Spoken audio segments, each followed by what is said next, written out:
ground, don't disregard it. Strip you off the ground, show you what heart is. Standing strong and proud, nothing can knock it. Let's get it started, it's the hardest. Talk around, don't disregard it. Strip you off the ground, show you what heart is. Standing strong and proud, nothing can knock it. Let's get it started. Yeah, get your boots ready. We're about to go on a trip where we wrestle, nobody settling or calling it quits. You're here for the grit, betcha this stuff is amazing. You're stumbling? Welcome to the bump in the apron. Step into it, the hardest part of the ring. Here to bring fun, yeah, in this art he's king. It's the best thing, making sure you don't tap out. Don't go soft with the hardest podcast out. And it's not just another one, it's clear. Off the rest, in this content, non-contest. Take the nonsense off the steps. You know it's nothing but pure gems when it's coming off the chest. Get it? Now it's time to sit and relax. Get your mind blown away, ain't no skipping this track. Have you paying more attention, no listening gap. Get everything I ever wanted, no giving it back. What's up, everybody?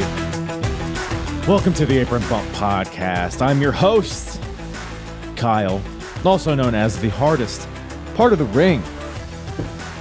WrestleMania is upon us. As of you watching this, as of this episode dropping, if you're listening to this on drop day or the next few days after, I am currently not sitting here. I am in California for WrestleMania 39. So super excited for that. Lots going on. Other things I'll be doing that week as well, but tune in next week to hear all about it. But hey, if you have any WrestleMania questions, any California questions, please send them my way at Apron Bump on at AOL.com. So, but we're not here to talk about WrestleMania. There's a few WrestleMania main eventers in this show, but we're here to cover a very unique show brought to you by Extreme Championship Wrestling. ECW, Just Another Night, 1996. What a name. What a name. Here is croissant crumbs in between my keyboard pad and my keyboard. But yes, ECW. I almost dropped my croissant. ECW Just Another Night, 1996. I will say this. I have never covered an ECW show like this before. It's interesting. We'll get into why in the podcast, but lots going on this show. We got the debut of Bam Bam Bigelow. We got Shane Douglas versus Raven for the world title in the main events. Sandman's stumbling around somewhere. We got Todd Gordon versus Bill Alfonso 2. So, what more could he ask for, really? So, we have a fun show to talk about today, and we have a fun time talking about it. Of course, I always do, with my boys Kevin Rogue, Duke Bags, of the Year of Duke and Rogue podcast presented by Gorilla Brain Podcasts. Returning to the show, these fine gentlemen, always a hilarious time with these two, and this one is no different. But go check out the Year of Duke and Rogue wherever you listen to podcasts.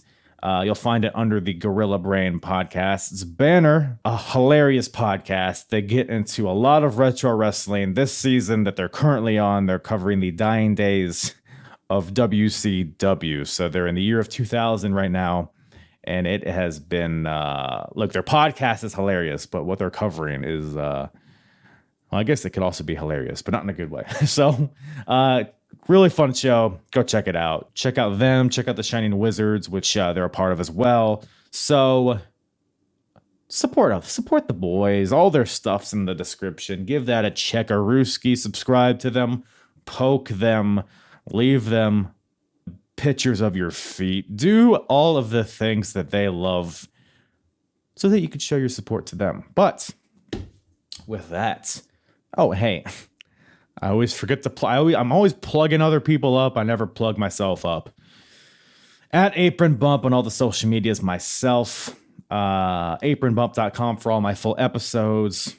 Wherever you listen to podcasts, on YouTube as well. Give the video a like, a subscribe, a comment. If you like these ECW episodes, you like this era of ECW for whatever reason, you can go to apronbump.com. You can go to the episodes tab at the top, and you can select any promotion, any era that I cover, and you can select ECW, and that'll bring you to all of the ECW shows that I've covered thus far in chronological order. Sorry, I'm like in a Michael Scott type mood today. ECW, or you could just check out the Wrestling Wars of the 90s, which is WWF, WCW, and ECW, all into one timeline. And what else do I do with that timeline? Well, we have the hardest promotion of 1996 battle going on, and it's a tight one. No, it's not. But high stakes. Whoever wins this battle will have me purchase a championship belt of that company. What is this battle, you say? Who's winning? How do you win? What are the points?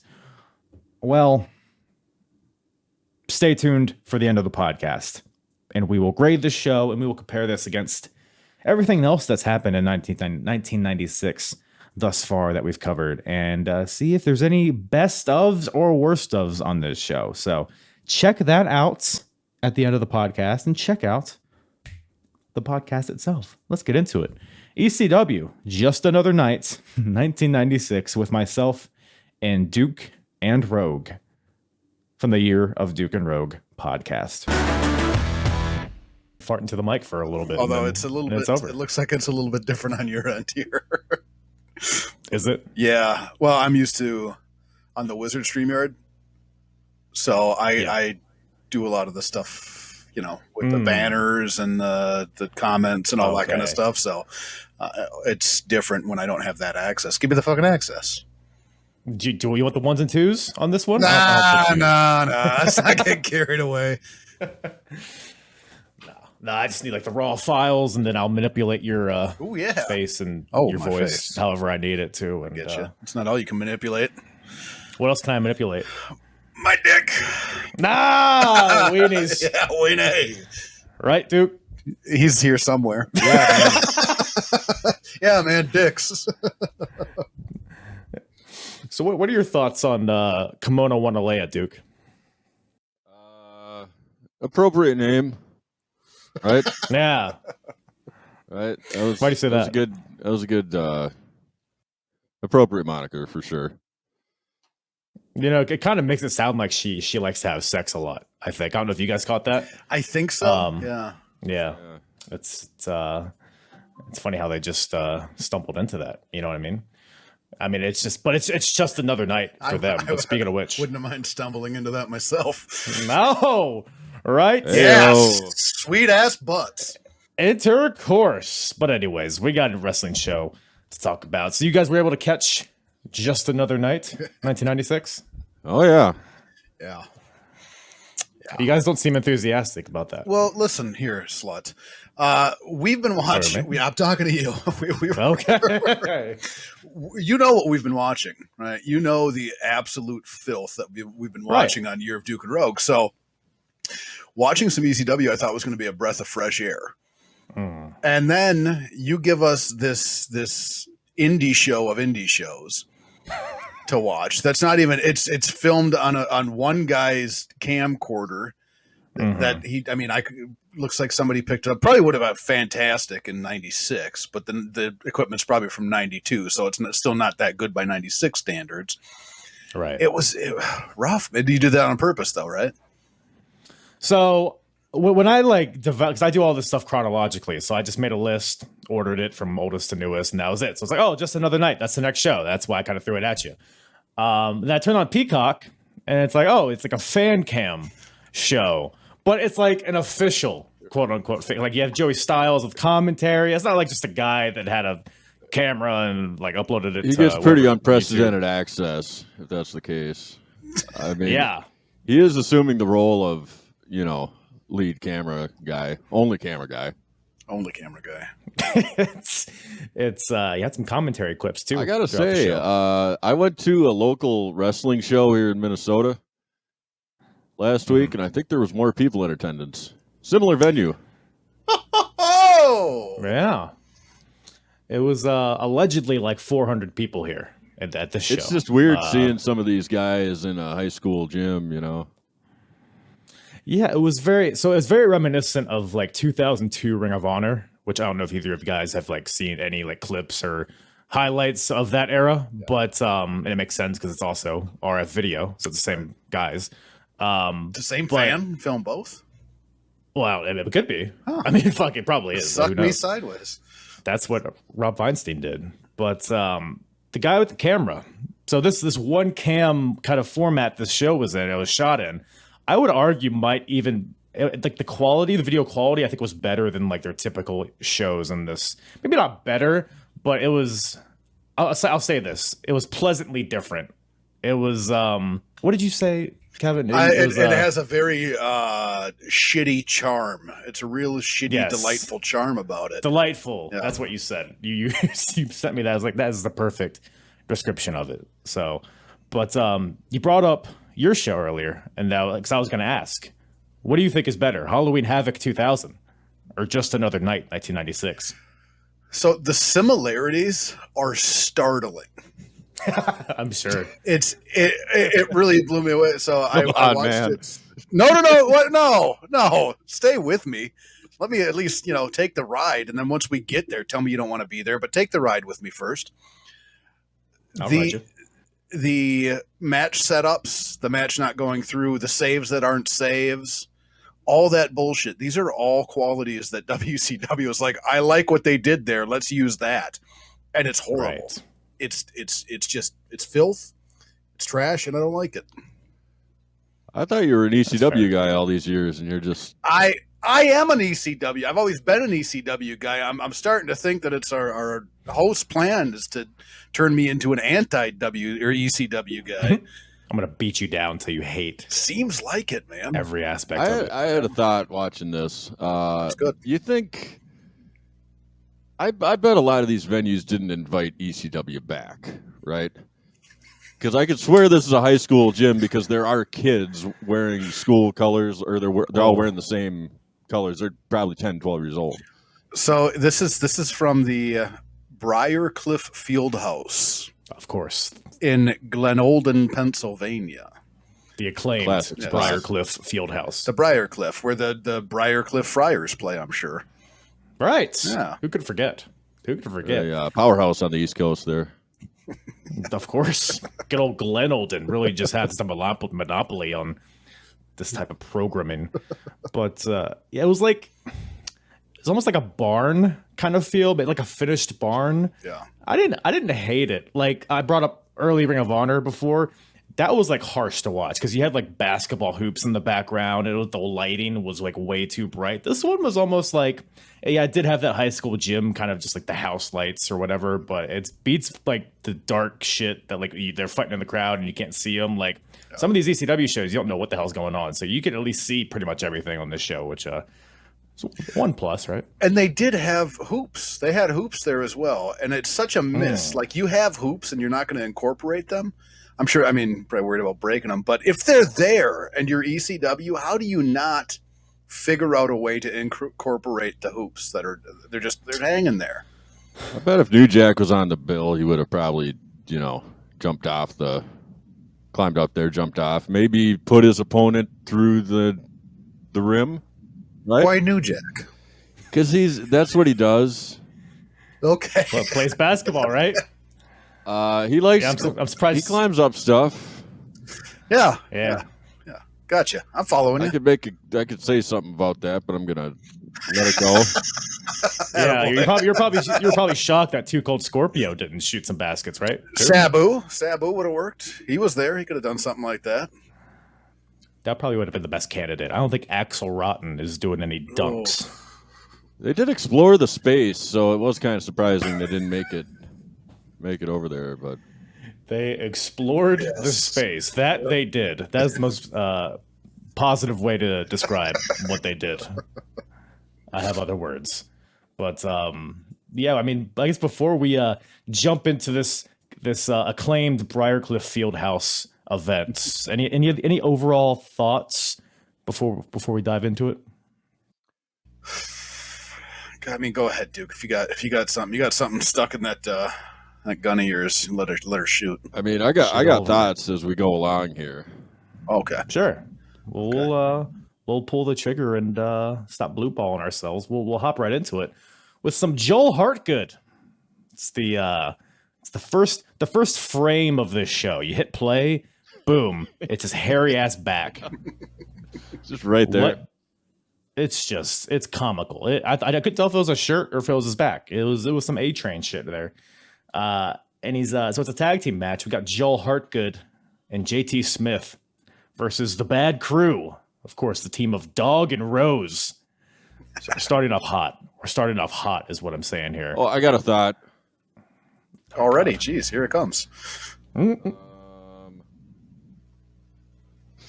Okay, I forgot the thought. My bad. It was something good. Gone. It was something good, but now it's gone. Man, I bet it was. I go. Right, carry on. Well, man, so these guys, not a lot of good thoughts happening in this match because, well, first of all, we start off with some dancing because we got JT Smith here. He's the Italian stallion, JT Smith. So this is the initial seed, the initial sperm of the full-blooded Italians right here. And he's Joel Hartgood is basically his honorary paisan, according to him. So Yeah. they do a little dance. I don't know if it's an Italian dance, but JT, Well, it wasn't the fucking Charleston. it was closer to that than anything I could. What would you describe it as? So it was close to the Charleston. What did it look like? Actually, I forget. He took like one step, kicked the leg. Step back, one step, kick the leg. Can you take your shirt off and stand up and do it? He wasn't going to take my pants off, stand up and do it with my third leg. Whoa, okay, that's also an option. So this tag team didn't last very long. What did No, it Joel was very Hartgood short-lived. do, man? Like, He He didn't dance with him, man. right, yeah. Come on, you asshole. That's He what it didn't was? fucking- he's a Yeah. paisan. You're not gonna dance with your whatever JT is to him. Yeah. You know, he doesn't paisani. look like an Italian to me. Joel Hartgood looks perfectly Italian. I don't know what you're talking about. I think the other guy was the Italian stallion. You are Well, wrong. Well, he's honorary. Okay, JT Smith. Yes, he is the Italian. He's Italian. What makes you think he's not Italian? You know, when I think Italian stallion, I think, you know, Rocky Balboa. Jim Powers. He's a pretty far cry from either of those guys. Ahmed Johnson. Could be from the southern Right. part of Italy, I suppose. Makes sense. You don't go to South Italy. Oh, well. So, I mean, you wouldn't. So you have this guy, right? He's your honorary paisan. He's not learning the dance. He's not picking up the dance. You're just going to let that shit slide? That chair shot he had coming. The rest of the shit I'm not sure about, but that chair spot, he had that coming. That's he took the chair because they're dancing. He has the chair in one hand. JT Smith does, and he's like, "Well, this guy's not going to dance with me," so he chucks the chair at his face. No form to it. No of this flat of the chair on his back. No, just here's a chair in your nose. Gives him a slam, another chair shot to the back, and then JT just leaves. So, but yeah, like you said, this team is very short-lived, but this allows the Bad Crew to double team on Joel Hartgood. Oh yeah. They give him a little DP action, a little little tiger bomb, little front flip from the top rope from what I assume is Rose. We get a power bomb and a splash from both guys, and that gives the Bad Crew the win here in this opener. And then Sandman comes. This is like right away, like this opening sequence, like I was saying before, it reminds me so much of Dying WCW because this is shit that I would expect to see Dying WCW. It's like they took notes from this show. Sandman comes out and makes the save, but wait, he doesn't make the save. He saves the audience from having to endure He let the this. match end. Yeah, well, Right? the match. I got something to say about Sandman. Oh boy, yeah. Please do. This guy is kind of a treasure, to be honest. I 100% agree. Here's why. I am on board. Okay, not only is he a lefty like myself, Wow, and I okay. don't condone, you know, drunkenness, what goes along with that. But this guy, he jumps over the top rope with the kendo stick. Later on, he does some just complete disregard, looks sloppy as hell. But I mean, Jumps over the top rope with the kendo stick and nails guy with it. Mid promo, he does this. Sandman comes out, promo. cleans house. Well, You he's catch any of just that? yelling, ah, yo! He just yells that over and over again, and then It's he's horrible. in between yos. He, like you said, he hops over the top rope with the stick, Probably still got the comes mic in his down. hand. Who gives a fuck who he hit? He clocks somebody with it, gets back in the ring, and then it says, "Let's get extreme," and then we're off to the Yeah. yeah. It's like, stop it. Yeah, it's almost like he's trying to be James Hetfield at some point. It's like, yeah, let's get extreme. Yeah. I wouldn't have made that correlation, but I'm happy you did. Give me fuel. Yeah. Yeah. Yeah. ECW. Yeah. I got a theory here, guys. And Austin Theory. Hat guy. I don't see Hat guy. You think maybe he's the camera guy? Ooh, that's a conspiracy I can get behind. He's always there, Yeah. right? Well, I don't know how far Philly is from Glen Olden, but That's a good point. I'm yeah. still going with it though. Yeah, I'm perfectly fine with that. I don't know what he sounds like, so it's canon in my head. So that's all that matters, really. Right. But boy, howdy. So Sandman has got our fire ignited. So let's bring out the fabulous ones. Dancing Stevie Richards Oh man. and the Blue Meanie. You guys are big fans of the fabulous ones, right? Yeah. From what I remember. This is where business picks up, man. You talk about dance moves. Holy cow. Dancing. A lot of dancing per second so far in this show. I mean, we're 3 minutes in, and most of it's been dancing. So, and little pubis tease from Stevie Richards too. It's taking off his Daisy Dukes. So, getting a little sexy here. Good. He's kind of got that. He's kind of doing an HBK thing in what he does and what he looks like, huh? Yeah. Yeah. Did you just make that correlation too? Just when our colleague here was talking about getting sexy, Pubes. pubes, Yeah. Oh, the sexy part. Yeah. Okay. Right. that clicked in my mind. I thought it was important enough to bring to the forum here. Wasn't the super kick or the hair or the physique or the Oh, the whole business. Oh, no. Yeah. Yeah, I think he's kind of been that great value HBK for a long time. I mean, he's a little better than great value, I would say. Maybe a Sam's Choice. right. Okay. Sam's Choice Richards. He is the Shasta Richards. Shasta Richards is a great name. It's not. So we get into the match. The pit bulls come out. So it's a tag team match between Stevie Richards and the Blue Meanie versus the Pit Bulls, which is of course a team comprised of Pitbull number 1 and Pitbull number 2. So I gotta say, we were talking about Stevie Richards. I'd argue he might be the MVP of this entire show. I mean, he is all over the place. Okay. I mean, he's kicking pit bulls out of the air. Pitbull 2 comes off the top, and Stevie just with a big old Stevie kick hits Pitbull number 1 with one. Takes Pitbull 2 and shoves his face in Meanie's ass. Oh yeah. There's a double ass spot there. Lots of asses. Well, they turned the tables. Right. The tables have been turned because eventually the pit bulls shove Stevie's face in Meanie's ass. They give him a little doomsday device over the top rope, and then they super bomb the Blue Meanie, which is pretty impressive because Blue Meanie is a large boy coming off the top he's only rope. 225. Right. I remember that. Yeah, I think Stevie was more than him, if I remember correctly, correct? Yes. Like 280 at least.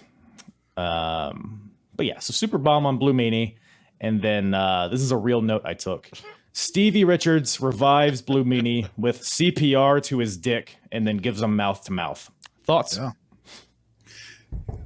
It works. CPR to the dick? Yeah. That was a real thing. Yeah, that's a real thing. That happens. So you said Stevie is the MVP of the event, and you're just gonna not pay any attention to Francine, and that's fine. You know, you don't need to.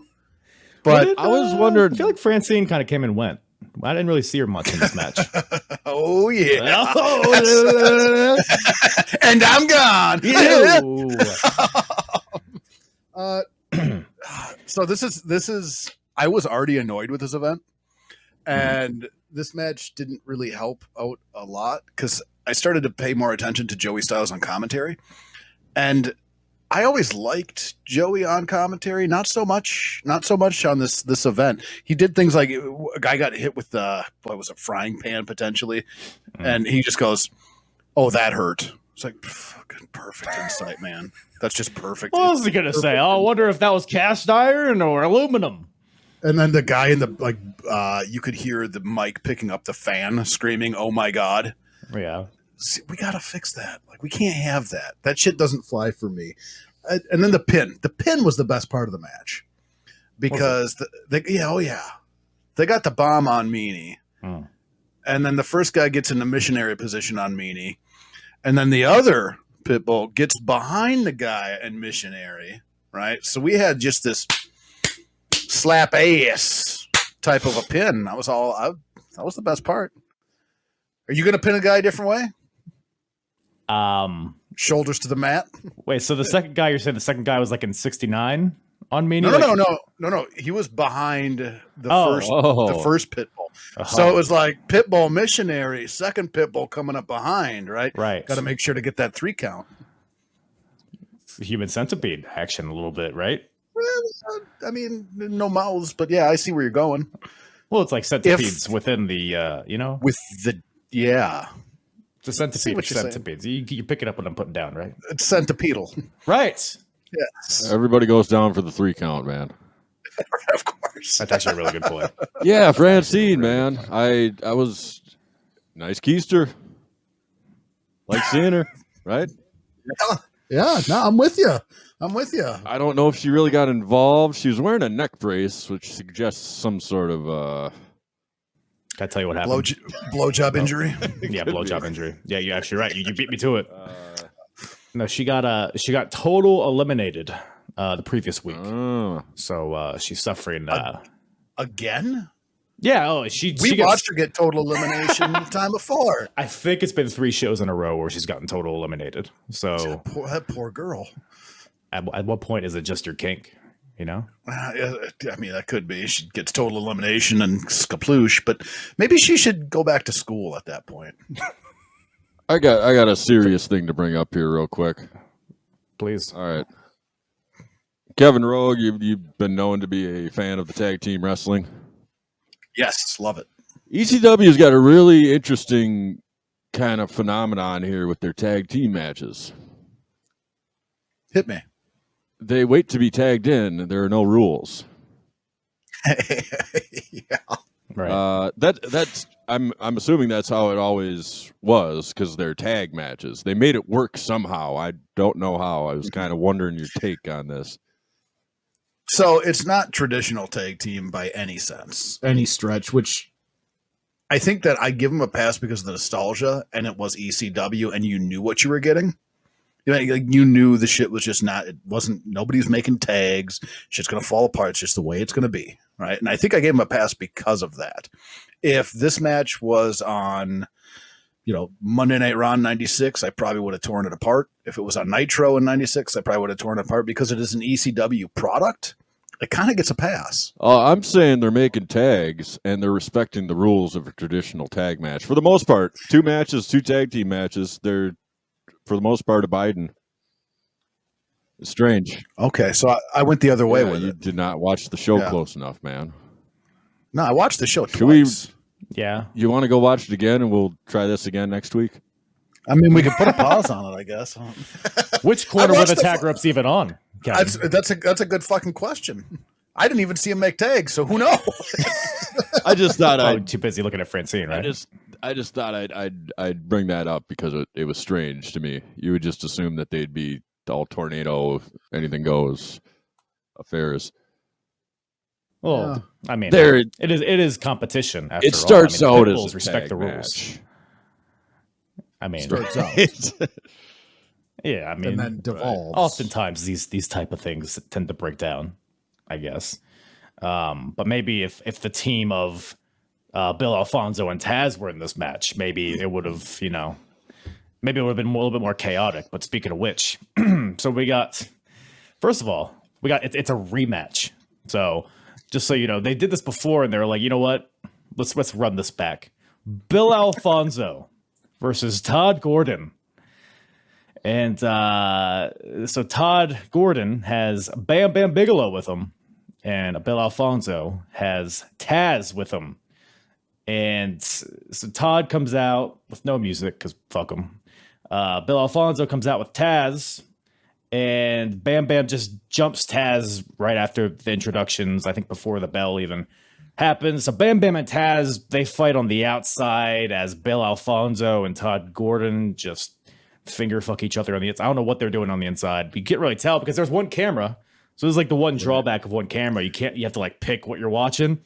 And it spent more time looking at the brawl on the outside than the actual match, which is probably like for the best. I mean, but thoughts on this? It's too much for fan cam to handle.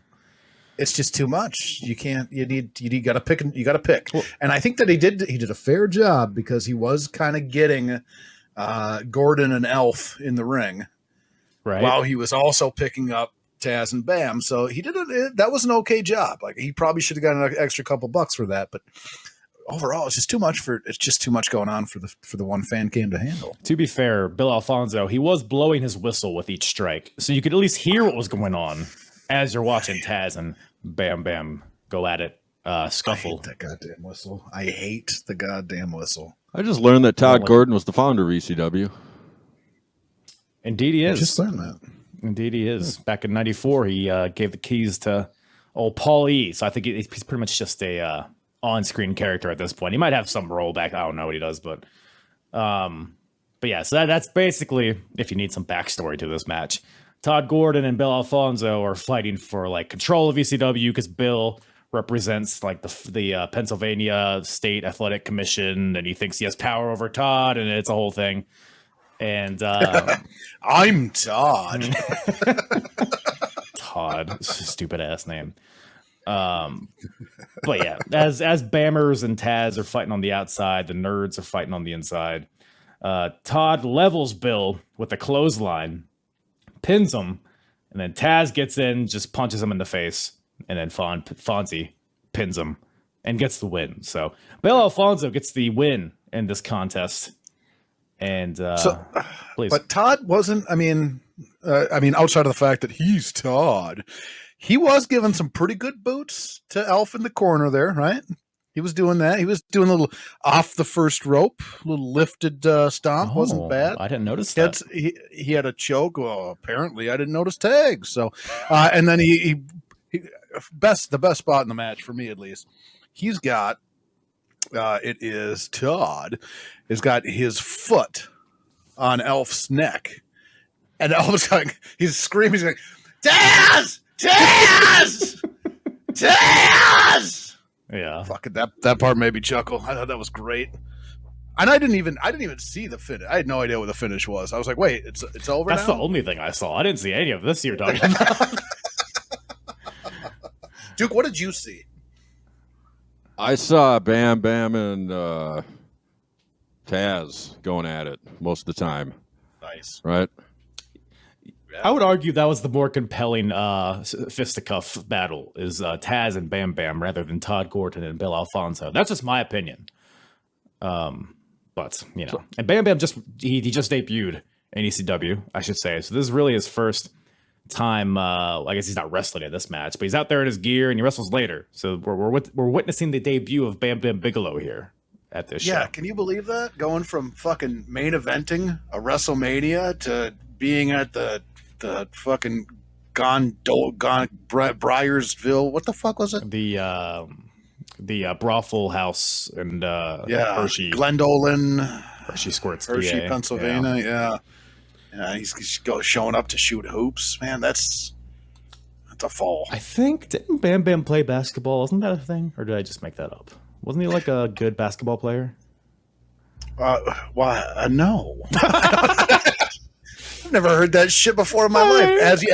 Has he ever played basketball? Probably.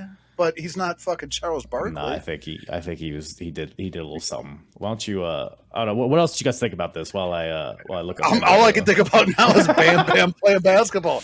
What do you think? Do this shirts and skins games with Kevin Nash in Tennessee? Let's see here. We got. I'm not seeing a lot of basketball here. No, he was like a bounty hunter or some shit. Must include basketball. Okay, yeah, nothing. I don't. According to Google, I don't even think Bam Bam's ever. I don't think he knows what basketball is. Actually, He's never touched one, huh? there is a Bam Bam Bigelow basketball jersey, so that's something. Okay. You can work with that. That is something. It is something. But yeah, Todd Gordon, Bill Alfonso, and the debut of Bam Bam. Any other diddles on this one? I would use a different term. So I'm gonna. Duke's got a diddler too. He's a I diddler. got a little diddler. I actually remember this conversation from last time about how we compared the Dying Days WCW to this ECW business. And again, when a chair shot happens, he does it out of the view of the ref, and Joey Styles makes sure to make note of that. The ref didn't see it. Right? Mm. I mean, they're kind of making it work, right? It's like there isn't really any set rules. Well, it's extreme. People, yeah. Yeah. Your smart fan knows how wrestling's supposed to go, I suppose, and I guess that's one of the classic tropes of wrestling is doing shit when the ref ain't looking. But yeah, it happens all over the place here, where you can beat a guy to death and run him over with a truck, but you better The ropes. You can't fight a guy when he's in the ropes. you got to though. break it at the That's what 5 crosses the count line. too. Yeah. Yeah. Can't just be important thing. Can't just be a lawless, Briarfield Fieldhouse. But yeah, after Bill Alfonso wins, Taz hits Bam Bam in the head with a chair, no effect. Hits him in the gut with the chair, in the back with the chair, no effect. So Taz just says "fuck this" and he runs away. And more on that later. But seems like we're getting a little Taz Bam Bam here in the future, which is like Jesus Christ. That was like my one takeaway from this is like, just give me Taz versus Bam Bam. Like, why are we watching these two schmucks diddle each other in the middle of the ring? But Well, I mean, let's not completely discredit their work. why not? Come on. Because it was Taz! yeah, thanks. I forgot about that actually. Thank you for reminding me. And those first rope lifting stomps there by Gordon weren't bad. I mean, altogether, I think it's shit. But what are you going to do? You're going to put Taz. You're going to give Taz and Bam Bam to the people of Glendolan, Pennsylvania. What the fuck do you got against Glen Olden, Pennsylvania? Is it Glen Olden? I think it's Glen Olden. I hate it more now. Call it if you know what this city's called. But we're not live. So we got after that, we got a title match on our hands. We got the tag team titles on the line. The champions, the Eliminators, the team of John Cronus and Perry Saturn versus Bubba Ray Dudley and what I assume was just going to be another Dudley. But boy howdy, did the Eliminators just assure that what wouldn't happen because well, actually, first of all, can you got how many Dudleys can you name that were out there? Good luck. Big Dick was there, of He course. sure was. CW was there. Not CW. CW Anderson was not there. Yep, CW Anderson was also there. Sign guy Dudley. Sign Guy Dudley was there. Yep. You're thinking of DW Dudley. Same difference, just a different No, letter. it's- Yeah, and to W, it's fine. Okay. CW Anderson doesn't dance. So, splitting hairs, really. Was a guy named Dudley there? Dudley. That is a person. He was not here. Okay, I did a deep dive, and yeah, I was kind of surprised that the Dudleys are synonymous with Bubba and Devon, and neither of them were original Dudleys. So, True. Dudley, Big Dick, and some guy named Snot Dudley were the first. Correct. Snot was not here, I don't think, unless I missed him. But Chubby Dudley was here, as well as Dances with Dudley, DW Dudley. But Chubby and DW were not long for this world because Chubby gets wiped out pretty much immediately by the Eliminators. We get a little total elimination on DW Dudley. And then Big Dick, who has a broken leg at this point, takes his crutch and breaks it in half over one of the eliminators. What's up? Do you have an issue? So, yeah, he clearly has an issue with his leg. But when I saw it at first, I did like a double take and a triple take, and then I just locked in on his leg because for a second I was like, wait a second, does he get a prosthetic? Oh. Because if he doesn't have a prosthetic, he's got the little tiniest baby ankles of any big man I've ever seen. I'm gonna tell you what, this guy's leg has been broken for at least a year, so maybe that's why. I just started laughing. Then part of me felt bad. I was like, you don't laugh at a guy with a prosthetic leg. Like, look at what the Texas tornado did. He was successful. What happened with the Texas tornado? I forget. Well, he killed himself Because he had one leg? That's probably many of the reasons that compounded. Yeah. Did he lose a leg? Yeah. Oh, yeah. I didn't know that. I don't know if it's left or his right. Okay. Yeah. Wow. I can't remember. Just under the knee. Yeah. Well, you don't need that part anyways, right? Ah. Big Dick doesn't though, because boy howdy, like I said, he breaks the crutch over one eliminator, gives a choke slam to the other, broken leg and all. And this causes, again, back to the rules and how we're enforcing things.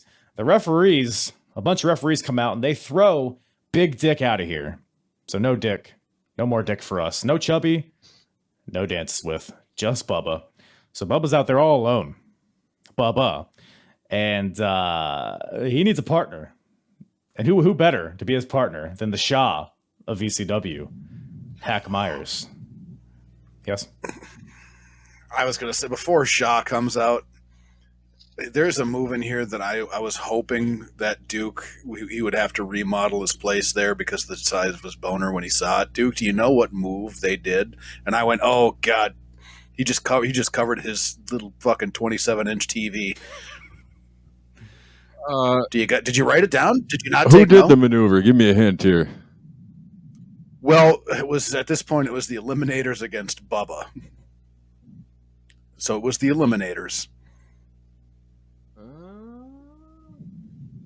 Golly, He was too big. Your father, come on. He was blind with passion when he was watching it, so he didn't write it down. Well, they delivered the total elimination to Hack Myers eventually. Yeah, no, this is before Shaw comes Pre-Shaw. out. Bubba hits a nice boss man slam. Is that what you're talking about? That's not what I'm talking about. What's this big boner hold you're talking about? Man, the big boner hold. They did a dake down. They did a double dake down on Bubba. The Eliminators did a double dake down. Really? A dake down. A dake down. The fuck's a dake down? You're not familiar with the fucking dake down? No, tell me what a dake down is. Golly. So, do you remember? Probably not. WCW versus NWO Revenge. I never played it personally. I was a WWF kid. WWF only. Okay. Well, what they have at the time? Warzone, maybe? Probably yes. Warzone at the time. They had a character named Dake Ken.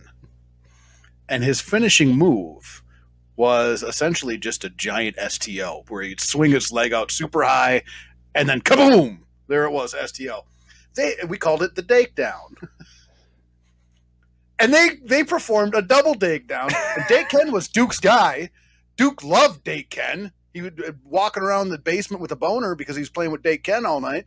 And they do a double Dake Down. And this guy doesn't even pay attention to the fact that we're seeing a double Dake Down. There's just too much action going on to keep track, man. Oh, you fucking kidding me? Yeah, too we got shame. Big Dick and Sign Guy dances with. That's like saying no, man, too much going on. That's like saying there's a bunch of chicks standing around and then one's topless and you didn't notice the topless one. Bullshit, you noticed the topless one.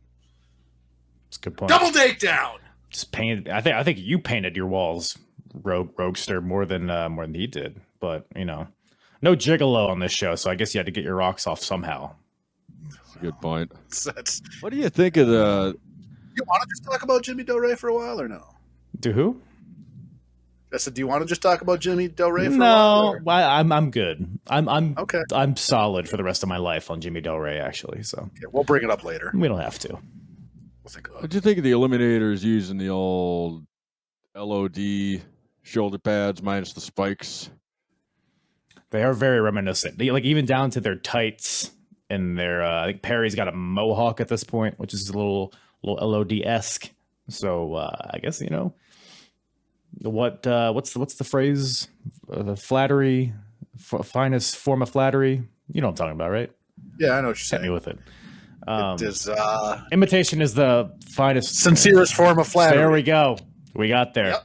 We got there. Learned that from Jimmy Del Badass Rey. tag team, the Eliminators. Oh yeah, they're great. They're a man, this era of ECW is it's a bit rough, and but there were some diamonds in the rough, and the Eliminators are definitely one of those guys. They're I mean, like the double team moves they do is so innovative.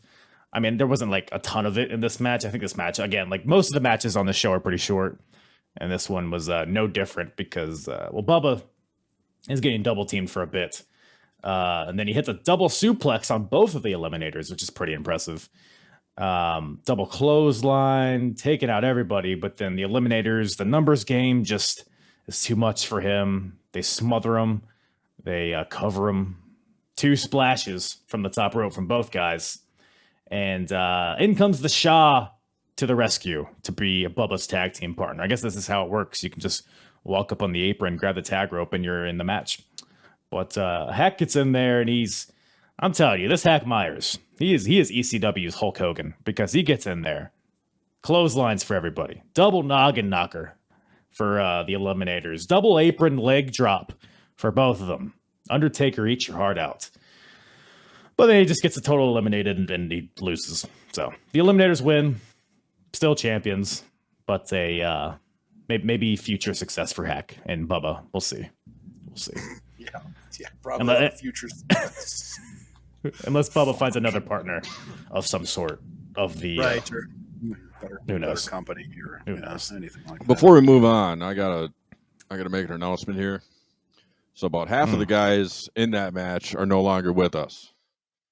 All right, we got a moment of silence. Big Dick, he kicked the bucket. Hack Myers, he's gone. And John Cronus, also gone. Just 3?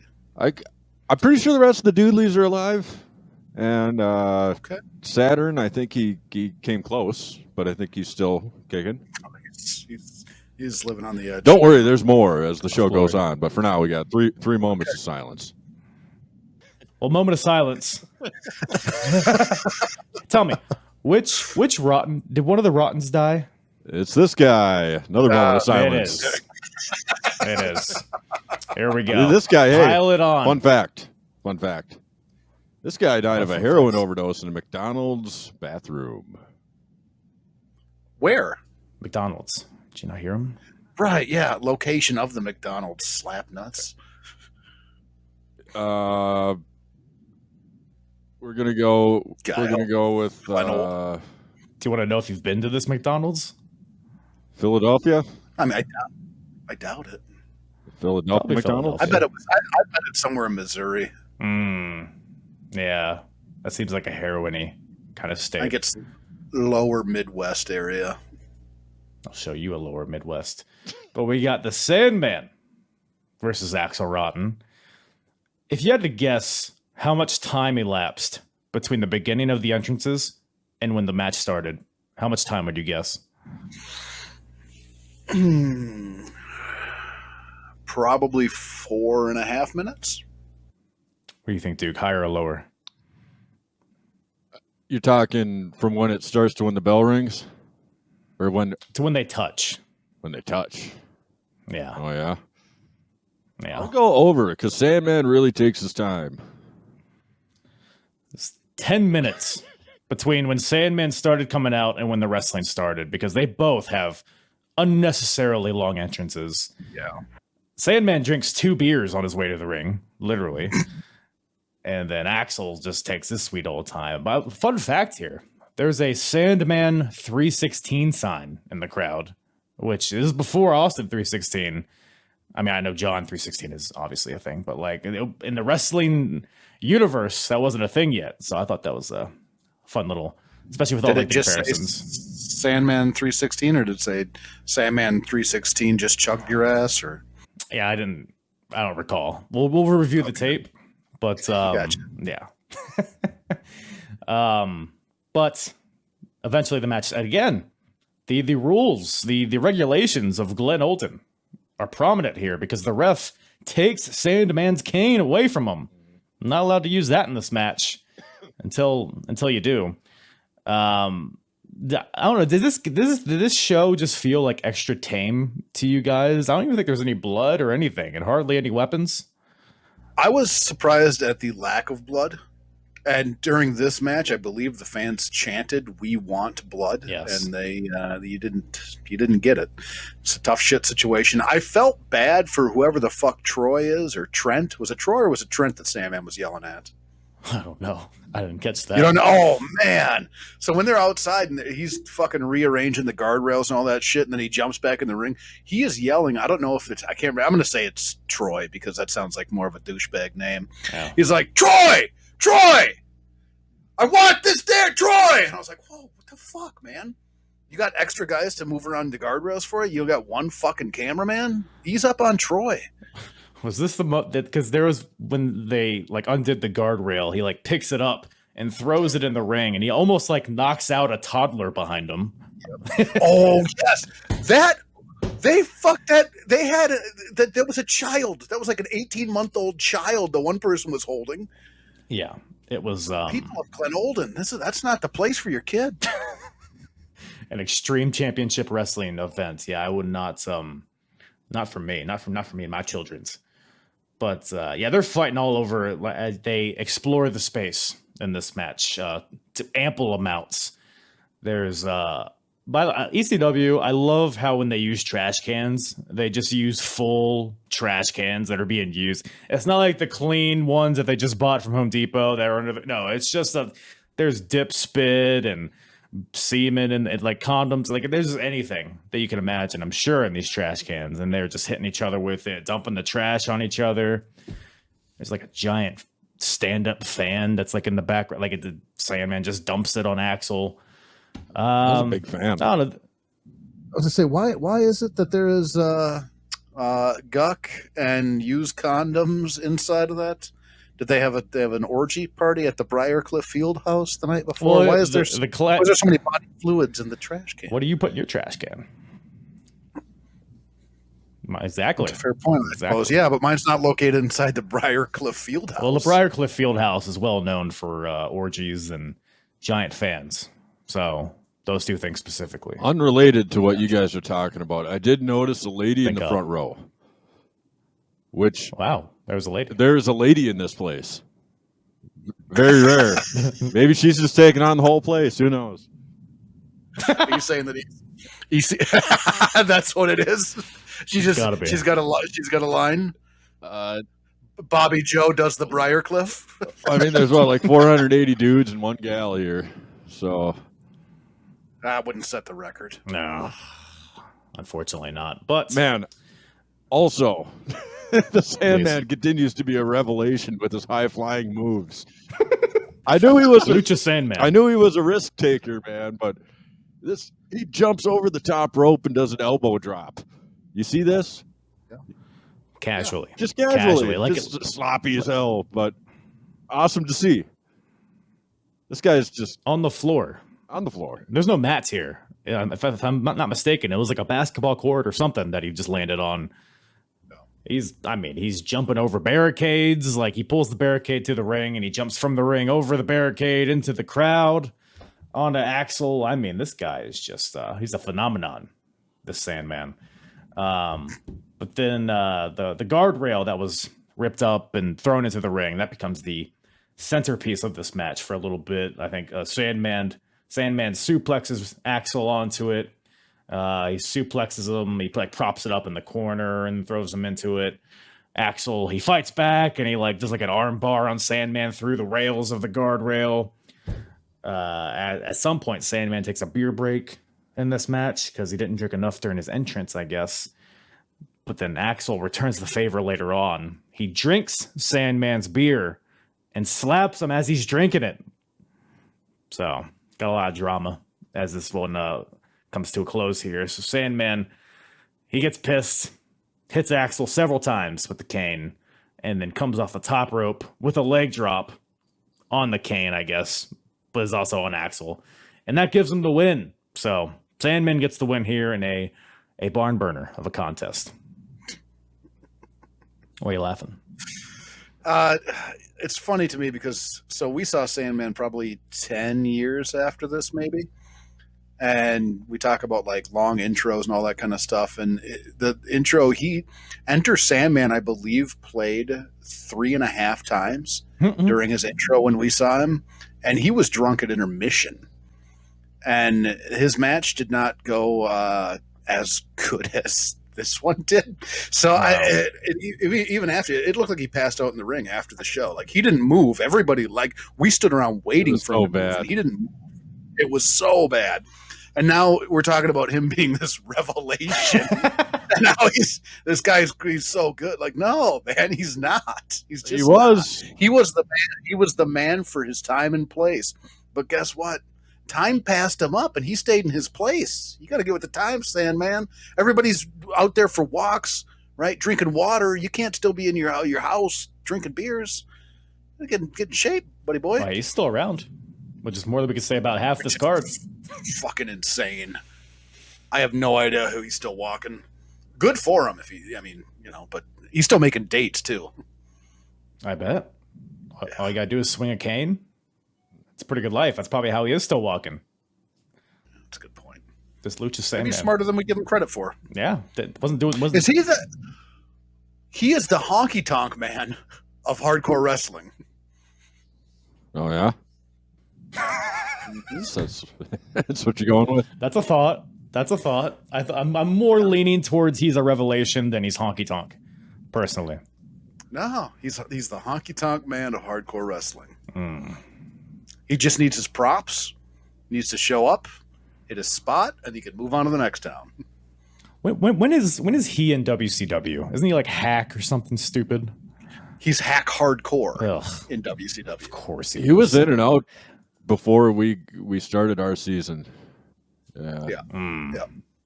The glory days. Well, the old in and out. The old in and out. But speaking of in and out, we got a couple of guys that were in and out of the World Wrestling Federation. We got 2 WrestleMania main eventers in this next match, believe it or not. Cactus Jack versus Bam Bam Bigelow. And so Bam Bam just left WWF to come to ECW.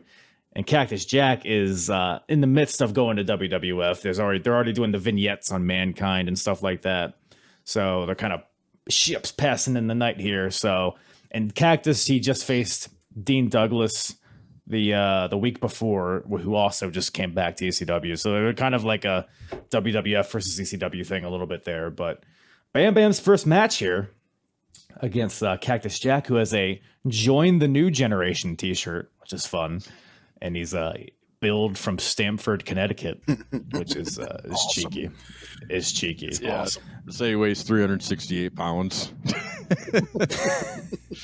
Just a It's the land of the Giants, man. great dig. He's like 50 pounds less than they say Bam is.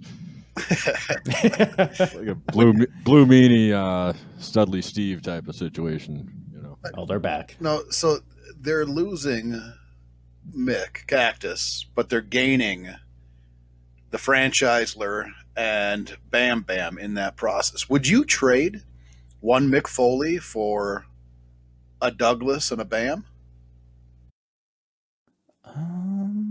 That's a pretty fair trade, but Foley's an all-timer, man. And Mick Foley went to be a huge deal. So I think it made sense. But like in the time, I'm wondering if that would make any sense. I mean, Shane and Bam Bam are both super talented in their own ways. And Cactus Jack, it's funny. You might even think at this point that Cactus Jack is like at the end of his career, but he's still got a long way to go. Right. So yeah, I probably would have gone with Bam Bam and Shane personally if I was in this moment. What about you guys? In this moment, it seems like a great value for sure. Yeah. But I mean, it's crazy how fast shit happened back then, right? Mm-hmm. So, like a couple months after this, he debuts at WrestleMania 12, and then within within a couple of years, he's flying off of the Hell in the Cell. That was 98. This is 96. It's all happened. Hell of a time to be a wrestling fan, even though it's not quite as good as we remember it, a lot of it. Right. Yeah, it's true. But yeah, to answer your question, it's a great.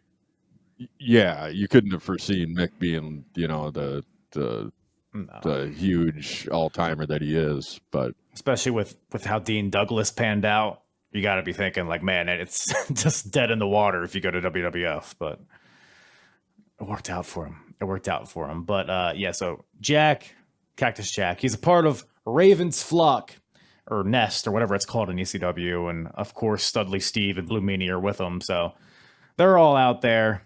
And what better way to debut Bam Bam in his first match than more dancing?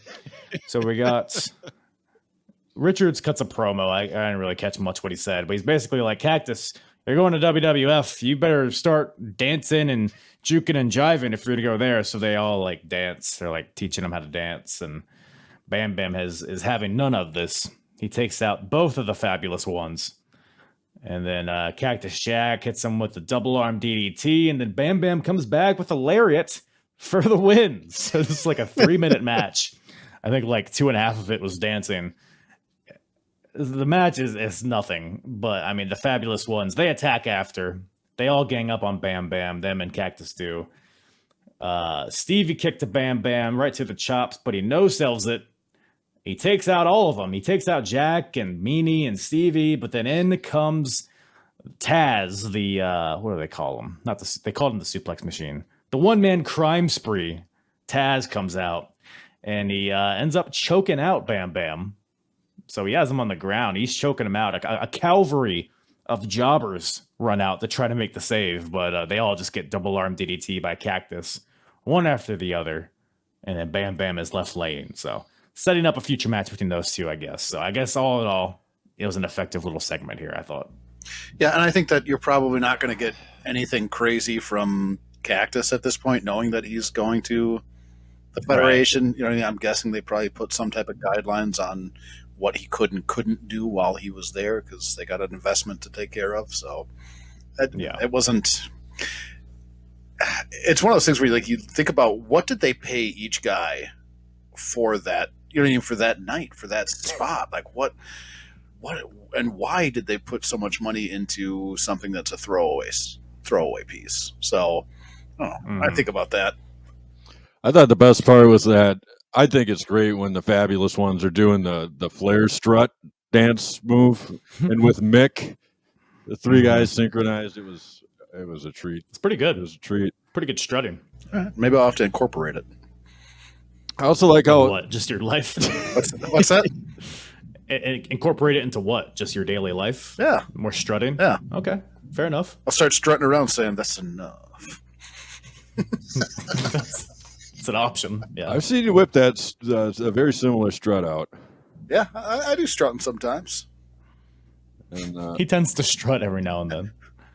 What do you want to do? I want to strut.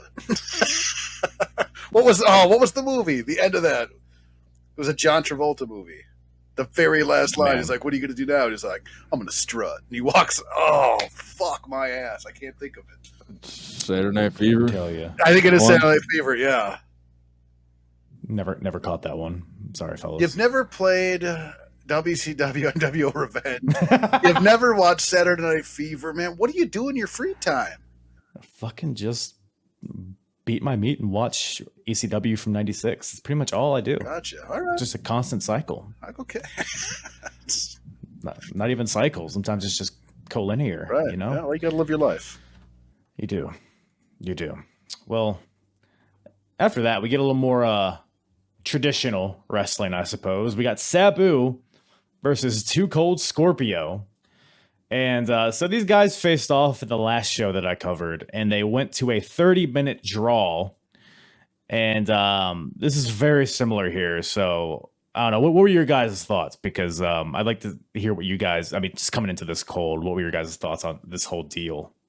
I thought this ought to be kick-ass. Right? Yeah.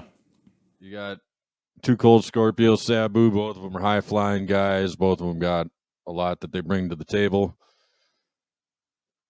And we got the TV title on the line. I had high hopes for this one. This one looked real good to me. So, Too Cold Scorpio doesn't need to have a mic. Actually, nobody, like, I couldn't really understand any of the promos that were happening. I guess that goes along with not having it piped in. Yeah. You know, just all going from a he said something about he 92 like laid his camcorder. belt down. He laid his belt down. He's like, "Yeah, you want this, bitch, or do you? Well, you got to fight me for it." It's like, "Yeah, that's why we're here." Right. Score? Right. Like, I don't know. They scheduled the match. Yeah. I was wondering what this thing was that Sabu does. Yeah. The point to the ceiling, it's a fucking distraction. It's brilliant. What? Is it now? You're very confident about that, man. Who told you that? I watched the match. Goddamn right. I watched the. Talking He's about- pointing up. Fucking Scorpio looks up. He clocks him. I'm like, oh my god, that makes sense. What a So you're genius telling this me guy that is. all the years and all the hours It's I've like, watched look up. Sabu, Yeah. that this whole thing, right? That's a distraction. That's all it is. It's just the distraction piece. Yeah, man. If you're right, which I don't know that you are because I haven't researched it myself and I don't trust your research right now. If this truly is just a distraction, you're goddamn right. It's fucking genius. It's so distracting that you didn't even see the distraction. It's almost like the "what's that on your shirt" move. Right. That's exactly what it is. Because I think he did that in the beginning of the match, right? Because he like did this and then he like dove at Scorpio's ankles Yeah, and because like Scorpio looked. Yeah. dumb idiot. Hey, It's too if cold. that's accurate, man. Just put it together, man. There's a giant new appreciation for pointing up.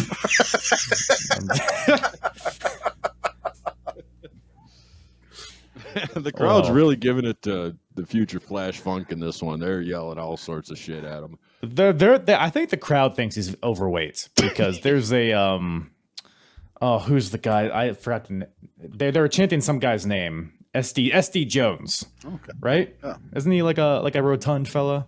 I don't actually know who that is. ST Jones? I assume he is. Yeah. He quickest match in WrestleMania history at WrestleMania 1? One.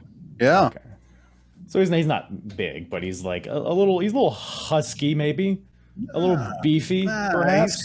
He's got some thickness to him. He's got a little girth. He's similar to Too Cold here, so I could see the resemblance. The cameraman at one point. Fuck, what does he say? I noted it down somewhere. He's like, "Yeah, Sabu, get him, that fat piece of shit." Joey Styles even like chuckled on commentary. But yeah, this match. So I could tell by the pace in the beginning that we were going to get another draw. I don't know. Was it 15 minutes, 20 minutes? I don't really know. I don't think they ever said, but It's 20. was it 20? Yep. Okay. And I think So I'm ultimately- pretty sure it's a legit 22. Right. Yeah, of course. And they like called 5 minutes, like 5 minutes into the match. I was like, why are you going to do that if I guess maybe no other match so far has lasted 5 minutes. So maybe that's what they do. Yeah, so Scorpio, I mean, it's pretty slow in the beginning, but then Sabu breaks out a table eventually. He like bridges it. Well, first of all, he does like a tope on the Scorpio, tries to knock him through the table, but they just like bounce off of it, which looked brutal. And Sabu like bridges the table in between the ring and the guardrail, which ends up Sabu ends up cross-bodying Scorpio through that table. So a lot of action here towards the ending stretch. Anything in particular about this match catch your guys' eye? I think you nailed it. Like you could tell right away because that was they went to draw last time we watched them, I believe. So it just doesn't. Mhm. The pacing of the match, knowing who you're watching, kind of lended you to believe that it was going to be a longer match, and that you were definitely most likely heading for a draw. When you're talking about the tables and stuff like that, I always wonder, like you can splash a guy right through a table off the second rope, off the top rope, whatever it is, or you could do a somersault through it, anything like that. But a somersault doesn't give you any more impact, does it? I think centrifugal force. I knew you were going to fucking say centrifugal force. Tell me what centrifugal force is. It's like force. What's centrifugal? With centrifuge. Yes. Okay. Yes. Gotcha. You know, says center of mass. He's a bulky boy. You know, bottom heavy, Okay. etc. Gotcha. It all makes sense. Gotcha. It all makes sense. Have you guys seen a lot of Sabu's matches? Yeah. Yes. Does he always wrestle from behind? So I don't. That's a hard. I haven't seen too many of them, but it seems like everyone I've seen, like, it kind of. I get it. People, guys work their match, right? But So Sabu's like the most glorious spot monkey in history. And it probably does feel like he is working from behind a lot, but it pretty much is just moving to his next big spot or, working into it. So I don't know if he's necessarily, I can see how it would look like he's behind because you don't really see a lot of, Sabu rest holds or Sabu, giving kicks to a guy in the corner or anything like that. He's pretty much just setting up his next springboard, his next table, is anything like that. So he's a hard wrestler to say he's always working from behind. Because I don't know that's true. I don't know if that makes sense to you or not, Duke. yeah, I mean, well, Scorpio dominated the match except for the big spots that Sabu hit, and Sabu hit probably 15 big spots, but in between it was. But yeah, I agree with you. I used to have the Sabu. I think I still do have a Sabu figure wearing that gear. I do. Really? You got him up there? It's right there. Somewhere up there. I like how. Oh, yeah. He actually does stick out. Yeah. I like how Joey Styles says that Sabu makes Evil Knievel look like a wussy. Which is Joey fucked Styles up. is losing his mind. Yeah, because Evil Knievel gets all the chicks. Does he? Evil Knievel. It's all of them. I guess. This was kind of a fun. I kind of figured it'd be a draw as well, right? When they were, especially when they kept coming in with the 2 minutes left, whatever. But the last 5 minutes of this match, I thought were it was like constant action pretty much. And I was worried in the beginning that this was going to be a slog of a match, but it ended up being pretty fun, I thought too. Have you ever seen a slog Sabu match? He faced Curtis Hughes at I forget the shit. I just covered it recently. Okay. Don't watch that one. I think it's Big Apple Blizzard Blast 1996, Sabu versus Curtis Hughes.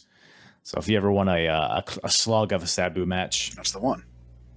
Go give her a check out. Mr. Hughes? Yes, Mr. Hughes. Was he wearing his sunglasses the whole time? No, he sure was. Yes. He absolutely was. Never fell off. He's so good. Never fell off. Suspenders just looking sharp. Yeah. Suspenders also stayed intact, which is very rare, I find, with suspenders wrestlers. So him and IRS, they knew how to do it. Yeah, it's such a cool mix between Cyclope and IRS. It's awesome. Yeah.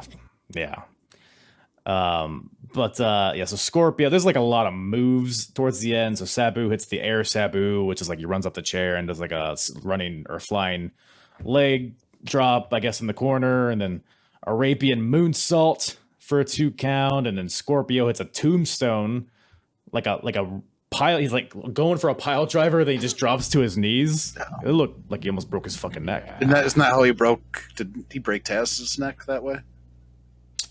Possibly. Okay. Possibly. I'm with you on that one. Moonsaults from Scorpio. This is a constant thing with Scorpio in his matches that I've seen recently. He loves to hit big moves and not pin the guy and then suggests that he's going to go up top for 450 and then do anything but that. That's awesome. It so pisses me off. It's right up my dick hole. Yeah. I know it does. I think we talked about this last time, but he's still doing it. It's awesome. I think he had a match with Mikey Whipwreck, I think, when we talked about him, right? Maybe? Yes. Perhaps. Yep. It's a very similar match here because he's hitting with pile drivers. Scorpio hits a power bomb on Sabu and he doesn't pin him. He hits him with a top rope 180 knee drop and no pin. And then he 2 minutes left is the call from the ring announcer, and there's no urgency from Too Cold. He's just lollygagging along, not pinning him. He just had a draw against Sabu the previous week, so you'd think he'd learned by now, but he has not. So he hits Sabu with another tombstone, goes to the top, hits the 450, doesn't fucking pin Sabu, goes to the ref, just says, hey, just fucking talks to the ref for a little bit, goes back, walks over, and then he pins Sabu, and that's a 2 count, naturally. Then time runs out eventually. I think Sabu like starts to fight back, but then they just both collapse and time limit draw. So and then there's a what a waste chant from the crowd, which is a unique one. I never heard that one. And then Scorpio goes to shake Sabu's hand, but does the old fake out of Ruski and hits him with a clothesline, and they brawl to the back. So 2 things. One, I got to correct myself. I said Mr. Hughes is a cool cross between IRS and Cyclope. I meant Super Calo. I never. I mean, you got to give Super Calo this just desserts when you can. Other thing, do you know what? So if they're wrestling 2 time limit draws, does that at any point? I don't remember the blow off of this. Does it become a thing where it's like, I could beat you. It's just the fact that you can't beat me within the time limit. Does it evolve into that? Because if it evolves into that, I'm all for this. If it doesn't, then I do kind of question the direction. I could get behind that. Yeah. I guess, yeah. I can't remember if Two Colts ever beat Sabu before. I think that he might have. So if that were the case, that would actually make sense because they'd be like, oh, Sabu, no, I'm going to make you wrestle until you beat me, right. kind of thing. Yeah. So, yeah. Interesting. Yeah, I was wondering what he was waiting for. Really, I mean, it was cute the first 5 times or so when he could have went for a pin, but he just wasn't. Every fucking match, man. Every match he's in. It was strange, but it's working for him. He's a champion, so I mean, who the fuck am I? You know? Yeah, that's a good point. You are not the ECW television champion, that's for sure. He keeps the belt. That's the most important thing. Accurate. I guess at the end of the day, that's all that matters. But speaking of champions, we got a main event on our hands. We got the ECW world title on the line. The champion, Raven, versus Shane Douglas. And of course, Raven has the fabulous ones with him, but he also has Kimono Wanalea out there. His main squeeze, I guess. She's out there. Yeah. Rubbing her snooter all over Raven's corner, and then. Oh man, I figured that she was going to be preparing for liftoff in the corner over there. Jesus, she is one ripe tomato. Fluffing Raven up before the match. So I guess you gotta do what you gotta do. He's the champion for a reason. So this can't be a Joey Styles original. Sorry to cut you off, but this is a great line he says right away. I'm going to use this. Like I said, this can't be an original because it's too good. So she's not the kind of gal you want to bring home to your mother. It's the kind of gal that you want to bring home to your father when your mother's out of town. Why? Who hooks their dad up with tail? Who's like, hey, Dad, I know Mom's out of town. You're probably ready for a tang break. Let me introduce you to Kimono Wanalea. Was you thinking about some father-son bonding activities, man? What the fuck's going on? I said it's a great line, man. You said you were going to use it. I would not use that. I would definitely steer clear of ever saying that again beyond this podcast. I'm gonna try it out. I'll see how it goes. Yeah. Give her a whirl. See what your lady says when you bring her over to your old man's place. He's like, hey. A little bit of cuck, a little bit of incest, a little bit I don't know. Healthy dollop. It's a potpourri. There'll be dollops. Well, still a good line. Hey, families bond in different ways. I get it. I just that thought never crossed my mind. I'm not going to judge the Bags family. Not me. Not me. Appreciate Some that. May. Not me. Not me. Keep your hate to yourself, you dicks. I will. Oh, what the fuck? Well, speaking of dicks, we got Shane Douglas here. How do we feel about babyface Shane Douglas? I'm for Shane Douglas no matter what he's doing. Are you? I am. I don't like So I wasn't- Pig tight Douglas. Not a fan. Don't go with the orange. It's just his tights, though, man. It's just his tights. You turn your Did back. he not have orange tights here? You're turning your back on the Dougler. We were just reviewing a 5-star classic on our show last week, and you told me it sucked because the guys were wearing the same colors. I hate when they wear the same colors. It's unacceptable. Yeah, you also went on a tirade last time about a ref wearing windbreaker pants. So, like, let's not. So Let's not Refs shouldn't throw wear stones. windbreaker pants. you're Well, selective I- with your outrage. I actually kept an eye out for that in this show. So I didn't did think, I. I don't think I saw it. I was ready. I was like, if this motherfucker's wearing windbreakers again, whoo, whoo, whoo. Never coming on this show again. I'm turning Oh it my off, God. and I'm just going with the flow and see what happens. Wait, you don't But like yes. Shane Douglas? Don't you move on yet? You Hmm? don't like Shane Douglas? Is that what I'm understanding? For me? Yeah. He's fine. I don't know. Looking at the roster at this point, he's probably one of the better guys on the roster. It just screams bootleg Ric Flair to me whenever I see him. Like, he's like pretty good, but not quite as good. Like, I'm still a little. I'm fresh off of watching his Dean Douglas run as well. So at the moment, I'm a little sour on him. So I don't know. Maybe once I get into the later ECW with what is it, the Triple Threat or Yeah, whatever his group is, maybe that'll be a little better. This match wasn't bad. So I'm not super hating on him, but he's a bit of a cheese dick at times. But teach their own. There's kind of a weird spot. This is about 2-3 minutes after the bell rings. Did you notice when the guy just kind of focused the camera on the Dougler's ass for like an uncomfortable amount of time? It was like 10 seconds, just zoomed in on the franchise's ass. Or is that just me? Well, I thought it was. Didn't he do some camera work on Kimona? yeah, he had to balance it out. Right. Oh, gotcha. Yeah, because their demographic is probably split 50-50. Exactly. See, you understand. You don't know what hat guy's tendencies are. You don't know what side of the track he is, or if he's on the track. You know. Right.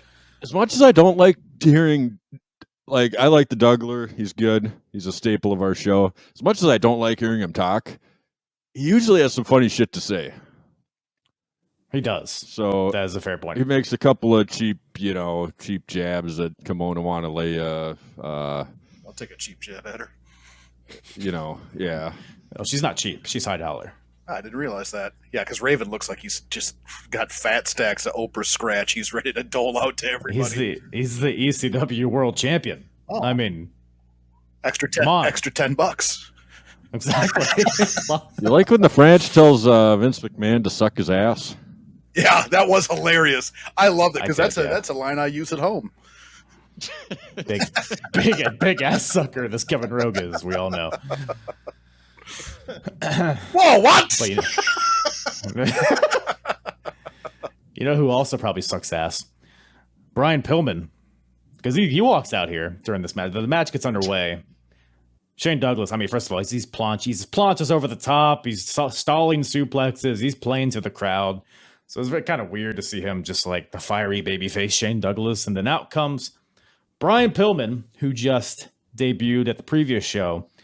And Pillman and Shane Douglas at that show had a little scuffle because I don't know if you guys are familiar with Pillman's debut in ECW. He like ripped a fan over the barricade, tried to stab him in the face with a fork. Then Shane Douglas is like, hey, we don't like stabbing fans with forks in the face. So he's like, hey, get out of here. So they had like a whole thing. So that's continuing here as Pillman comes out to try to distract Shane Douglas with a camera. So he has like a camera around his neck, like a big ass camera, a press pass, I guess. I don't know if he's like posing as like a camera guy or what the deal is here. But at one point, Shane Douglas has a pin in the ring. He hits Raven with like a drop toe hold onto a chair. He pins Raven, and then Brian Pillman starts taking pictures of him, and I guess the flash of the camera is supposed to blind him and get him off the. I think that was the idea. It didn't seem like that's what happened, but that's what Joey Styles was trying to put over. I think. I don't know. What you guys think of that little ditty? If he's got a press pass, you got to let him. Because I think, as far as I could tell, he was the only member of the press there to cover the event, and you want some press, right? Yeah. So That's a good call, actually. the camera itself, I mean, I think Harvey Whippleman had a better camera at King of the Ring in '95, but that's just me. I thought it was, if they're building the storyline, I'm fine with it. But at the same time, like, man, this is a championship match, and Pillman's bullshit at this time kind of wore thin on me. So that part of it, I was like, not really. Really, at this point? Yeah, he wore thin on me real quick. So That's fair. towards the end of his WCW run, I was kind of tapping out on him. So yeah. That's kind of what he's known for. I mean, I think it's for the character, sure, but there is still, like, within the character itself, it seems like he doesn't always know where he's going with it. So, and it's loose cannon, I get it, but at the same time, like, there has to be walls somewhere in the room. Yeah, I said this on my last ECW episode when Pillman went on that tirade in his debut. It's like, because nowadays we see all these, like, you know, quote unquote pipe bombs, what's like MJF or CM Punk or whatever. When I hear Brian Pillman cut promos in this era, it's like a less coherent version of that. It's like more vulgar, less coherent version of like an MJF or whatever the hell. So Right. I can definitely see that. And but he's a loose cannon though. I don't know if you heard Brian Pillman. He's kind of a loose cannon. Yeah, so I think I read that in the PWI. yeah, I'm saying. But the match it's a solid match. I mean, it's nothing to light my asshole on fire, but I mean, it got it a little warm, I would say. There's chairs involved, so I guess now we can use weapons. You know, earlier in the Sandman match, we can't use canes, but now we can use chairs because there's DDTs on the chairs all throughout this match. You like how Franchise bent her over and spanked her? I mean, I wasn't complaining. All 487 people in the Briarfield Field Club, they loved it. They absolutely were in pure jubilation when he did that. Yeah. I got to mention too. This has always been a soft spot for me. He got him up in a Lenny Lane like suplex. Yes, for about 20 seconds. It was a good Lenny Lane. It was decent. Lenny Lane's was longer. Right, yeah. Maybe he was having an off day, but still solid. Had him erect for 20 seconds. We'll never see anybody hold anybody else erect for as long as Lenny Lane can be erect. We never will. I don't know if we told you this last time. We saw Lenny Lane, I don't know how many years. It's probably 20 years ago, at an indie event, and he was facing a wrestler by the name of the Suntan Superman, Cody O'Neill. And Lenny Lane held him up. I think we got up to like 54 seconds or something like that. We were counting for him. And it was on the second rope, too. It was super impressive. Just doing research on this Lenny Lane character. It looks like a... You don't know Lenny Lane?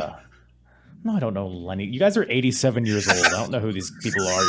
You're fucking John Travolta and whatever the hell. How do you not know who Lenny fucking Lane is? Okay, how don't I know? All right, let's look at his wiki. Yeah. Let's see what I should know. Yeah, wick him up, bitch. Lane. Yeah, he's all. Oh yeah, he hasn't done anything since 2000. I guess spare like indie appearances sparingly. World Championship 97 to 2000. Okay, all right. So he was there. Let's see. You know, he was a jobber. Okay, fair. Mention anything about a suplex? Yeah, did they mention a suplex against the Suntan Superman? I don't know. He's got some championships to his name. No Suntan Superman here, but I'll dive deeper into his catalog after this. He was part of a civil partnership with Lodi for a little bit, I think. Yep, he had that thing going on for him. Yeah. Right. I'm sure our host doesn't know who Lodi is. No, of course I do. But anyways,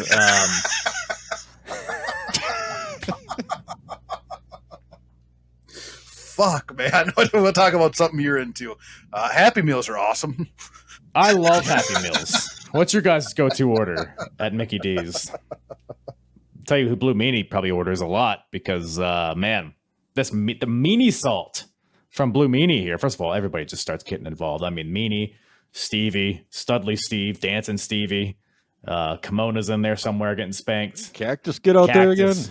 Yeah, he did. Sure did. But he gets double arm DDT'd pretty immediately. It's just like a fucking 2006 TNA show ending here. I mean, everybody's getting involved.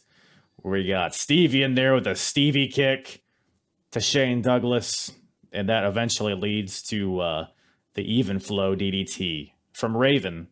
And that gives Raven the win. So he retains the ECW championship. And little post-match shenanigans as well. But as far as the match itself, what did you guys think of this one? I thought it was pretty good, man. Just like revisiting this ECW thing, though, it is fascinating to me how they still use, like I mentioned earlier, they still use your classic like rules tropes, even though there aren't really rules. Yeah, the ref bump. There's a ref bump in this one. What's the point of a ref bump? Right. Yeah. You know. I know. I'm with you. I could have used less bullshit. Like if all the surrounding bullshit around it was just the Dougler spanking Kimona, I'm in. But with everybody being out there, like I hate it. Especially when it's the main event, the championship match. It should mean something. You should be focusing on what's going on in the ring. And the more shit you take from outside of the ring and put it in the ring, pulls away from what's going on in the ring. So that part of it, I don't much care for. But I'm a big Raven fan, and I'm a big Dougler fan. So I'm always going to be happy seeing those two in the ring. Sure. Yeah. And I mean, in the ECW title matches that I've seen since I've been reviewing this product, I mean, this is one of the better ones. I mean, there's a lot of bumbling Sandman and stupid, Cactus Jack matches like in the past. So, I mean, this was like a pretty, as close to a traditional wrestling match as you're going to get probably in this era. So I enjoyed it for what it was. And with all the people getting involved, I guess we're kind of building like some faction warfare of sorts. I don't know, because Sandman comes back out. Oh, that's right. The post-match bullshit.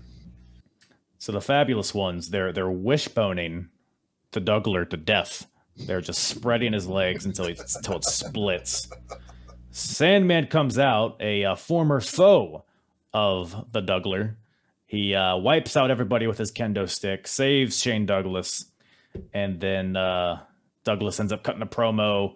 Very, very long-winded. They took their time with this. It was very drawn out, but it's basically the long and short of it is that Douglas is like, hey, we've been through a lot, but we need to take out Raven. And then once we take him out, once we get the title off of him, then we'll fight for the title. But they took like 15 minutes to get that across. So when to begin it too, he was like, who's got a beer? And it takes so long for them to get him a goddamn beer. He's just like, yo, I need a beer. Where's a beer? Give me a beer. And then he's like, and then he's just like, will you drink this beer with me and be my friend against Raven and his friends? Because we need to be friends. And then once we're friends and we get rid of those friends, then you and I will have issues then, but not until we get rid of those guys, because we're going to be friends. Now, will you drink this beer with me? And he doesn't react for shit. And he's like, well, like I was saying, we need to be friends. Because they're friends, they have more friends than us. Because it's just me, I'm one, and it's just you, it's your one. But they have like 4, because 4 is more than 1. But if we have 2, but 4 is more than 2, will you drink this beer with me? It's like, God damn it, man. Sandman's not a math guy, so I think he was kind of digesting the equation, the math, and the equation, putting it together in his head, and then like you said, Shane's like, let me put it into terms that you can understand. We'll have beers together, and then we'll fight together, but they can only find one beer, right? So Shane gives it to him. And Sandman pretty much chugs the whole thing, and Shane's like, hey, wait, let me have some, and then he gets it, and he's like, he drinks a little bit, and then the show ends. Friend. One thing I don't much care for about the Franchular, he talks too much, right? He's got a couple good things to say, but he just keeps talking. We see this in the dying days of WCW, and this he's got the goddamn microphone for like 15 minutes after the match is done. Now, I don't blame him on that. All right, I'm guessing they probably stopped selling beers at intermission. They probably had him locked up and away, right? So he had to buy time for them to get the prop, right? Because you need the prop. The prop's important. Okay. The prop is important here. So he's crucial. He's got to draw it out. Now, with that said, no, not his best work, but he was thinking on his toes. right? He needed to draw that out. More than anything, I probably blame goddamn Sandman. He drank 37 beers in the back, and then he drank 2 on the way to his match. He went back after his match, probably drank another 37. I doubt Sandman understood that the Dougler was even talking to him at that point. So I think he just wandered out there because he was looking for some action. He was very fixated on the crowd the entire show. Like you only have to work the crowd so much, Sandman. But he's like trying to scope out for something. But and those orgy members left over from last night. The one, there's one. Look, Sandman strikes me as a guy that'll he'll take some sloppy fourths or whatever, you know. So He's a keeper. Does not discriminate. Yeah. By the way, I just remembered why I don't like Shane Douglas is because of his TNA run. Because when he was a backstage announcer, it would like, you know, it'd be a match on the screen and they would cut back to him. He's interviewing somebody. He'd be like, "Oh, so we got this guy here," and he's just like so animated. He talks too much. He tried too hard to get himself over, and I think it just maybe that's what wore me down on the Franchler. But it is what it is. It is what it is. But yeah, that's just another night, guys. Right? Just another night. Yeah. That was my other big gripe about this. How in the world do you call your event just another night? What the fuck makes it feel special when you say it's just? And I know that he tries to pawn it off on commentary. Joey Styles does by going, well, because just another night in ECW is better than any night in any of the other. Bullshit. Do you see the way your product is presented, you fucking asshole? You got one camera, one camera, one announce guy, one announce guy. Look at the ring. The ring is the most glorious piece of indie work I've seen in a long time. And look at the crowd. And you're saying, this is better than anything. Yep, probably was, right? Look at that against fucking Raw. Any Raw in 96. Nitro in 96. You're telling me this shit is better? Shit, rip my dick off and beat me to death with it. You are wrong. I'm trying to, I mean, it's not that worse, I don't think, than Nitro and Raw are at this point. Based on presentation alone, yes, it is. And then when you presentation, sure. When you get they got matches, you're out of your mind. You're on the, no. I would say the content. I'm a cheapster. On the cheech. So here's what I'm thinking, right? So we went to see the Sandman, right? Like 10 years ago, drunk as a skunk. Yeah. Right. You can buy tape from that. It's not good. That might be closer to 20 years ago. Well, whatever it is, you can buy the recording from that show. Yes, just like this.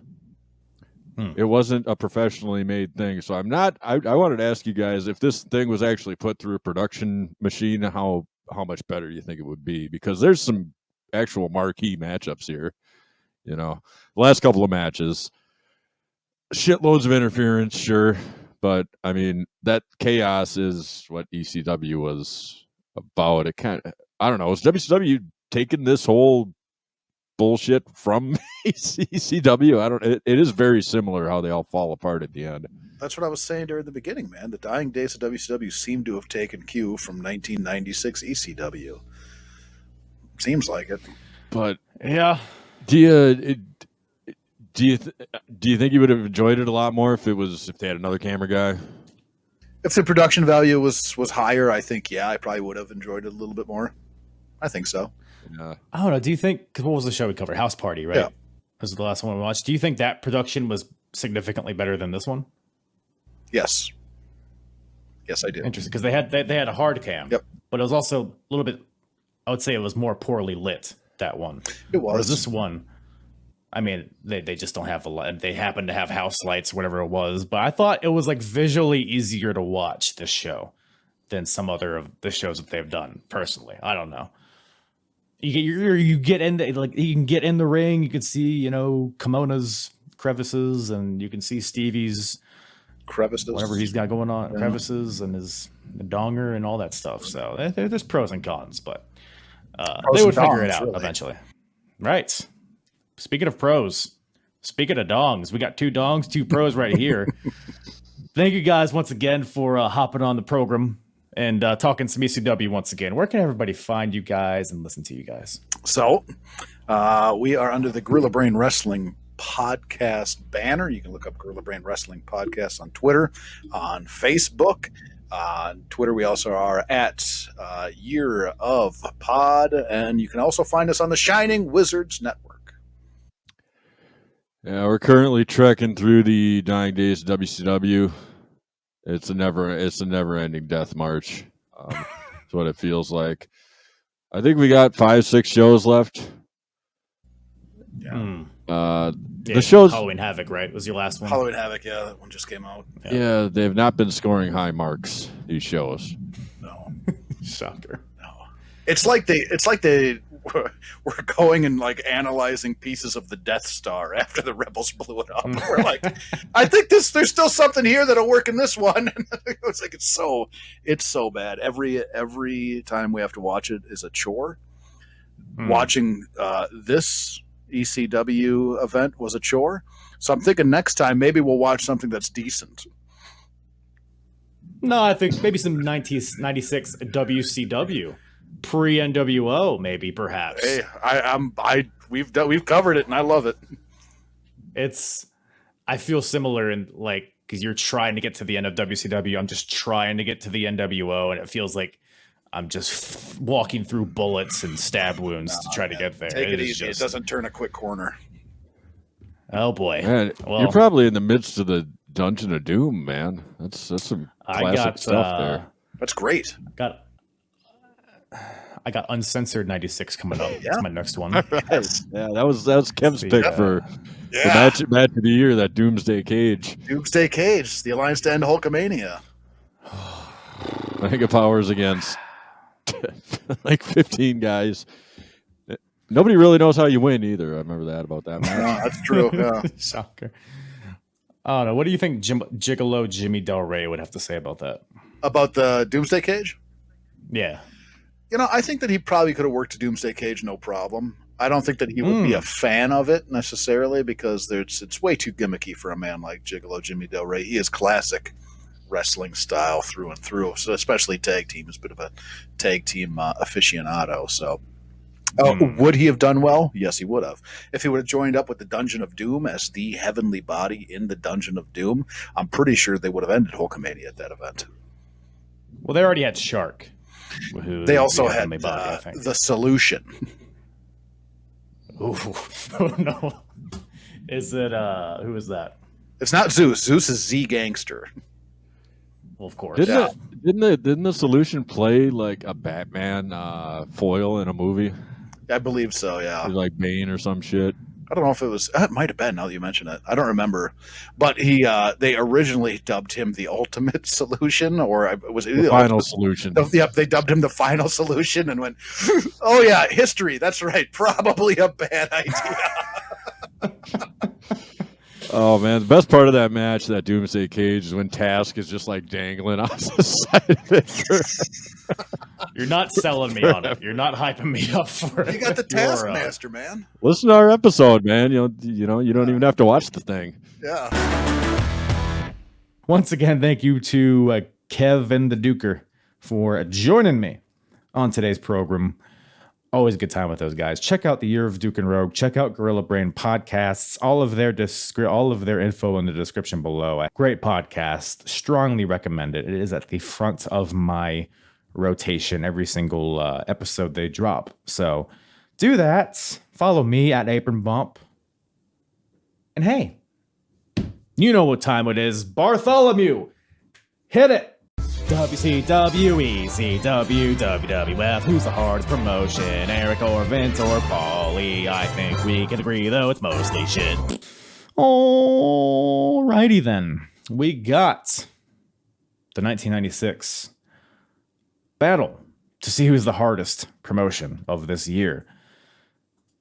First, what we do is grade this show. ECW, just another night. S through F, S being the best, F being the worst. Now, what do we grade this bad boy? So Cyber Slam, the previous ECW show, got a D. Big Apple Blizzard Blast got an F. House Party got a C. So we're all over the middle to bottom spectrum. This is not a great show. It's a D at best. Question is it? You know what? It's not. It's an F. I'm sorry, fellas. I'm sorry, ECW. This was just a crock of shit, but it had some good, but not enough to make it bad. So, sorry, fellas. You get an F. And doesn't matter right now because WWF still has the highest average grade. WWF has an average grade of B. WCW has an average grade of F.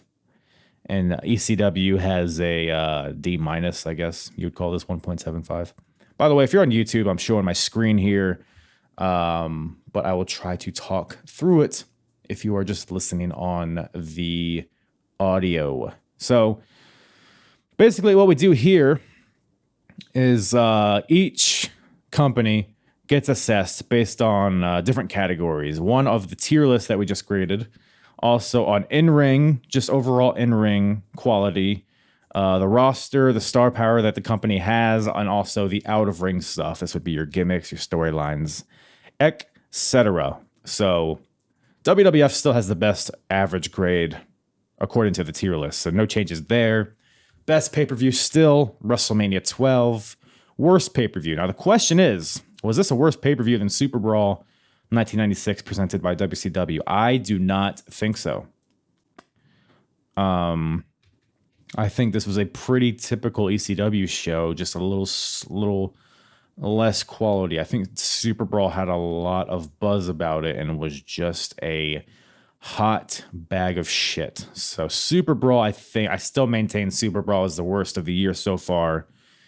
And so no changes there. But in-ring, overall, what company has the best in-ring quality, just in general? I think WWF. I don't think anything on this show was better than what WWF is putting out right now. Nothing was better than Brett versus Shawn at WrestleMania 12. Was anything worse than Hogan versus Giant at Super Brawl? And now we got to take into account, like, of course, like fucking Judge or whatever, Dog and Rose versus JT Smith or whatever the hell. Like, yeah, it's a worse match probably, but like it's an opening pre-show-ish match. So we got to take into account the stakes involved. Hogan versus Giant was a main event of a pay-per-view, and it was the quality of it was just ridiculous. So I don't think anything was worse than Hogan versus Giant in that respect. So that stays the same. Roster and star power, I think WCW still has the best so far. Although we are entering a period of flux in wrestling. So that may be changing here shortly with a lot of people coming and going to different places. So keep an eye on that one. But I think for now, we'll give that one to WCW. Wrestler of the Year, Shawn Michaels. I don't even know who's the best of ECW. I guess Shane Douglas, Raven probably. But they are not on Shawn's level as of right now. Worst of the Year, Hulk Hogan.